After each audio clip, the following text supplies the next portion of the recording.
കൊള്ളാം. എടാ 2 മാസം കഴിഞ്ഞ് അച്ഛനാളതാ, ഇപ്പോഴും നീ വണ്ടി എടുത്ത് തിരിച്ചോണ്ടിരിക്കുകയാണ്. അച്ഛനായിട്ടില്ലല്ലോ, ഇനിയുണ്ടല്ലോ 2 മാസം. എടാ നിന്റെ അവളെ വീട്ടുകാർ വിളിച്ചായിരുന്നു? ഇല്ലടാ, ഇതുവരെയും വിളിച്ചിട്ടില്ല. വിളിക്കുമെന്ന് അറിയാൻ മേല. ഈ കൊച്ചിങ്ങോട്ട് വരട്ടാ, എല്ലാം ശരിയാവും, നീ പേടിക്കാണ്ടിരിക്കും. എടാ പിന്നെയില്ലേ, എടാ ഞാൻ ഇവനെ വിൽക്കാൻ തീരുമാനിച്ചടാ. പൈസയുടെ വല്ല ബുദ്ധിമുട്ട് കൊണ്ടാണ്? ഇല്ലടാ, പൈസയുടെ ബുദ്ധിമുട്ടൊന്നുമില്ല.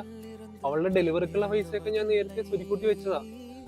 പിന്നെ നിനക്കറിയാലോ, പ്രൈവറ്റ് ഹോസ്പിറ്റലല്ലേ, പെട്ടെന്ന് പൈസയുടെ ആവശ്യം വന്ന ആ സമയത്ത് ഭയങ്കര ബുദ്ധിമുട്ടാവല്ലോ അറിയാൻ. അതുകൊണ്ടാ.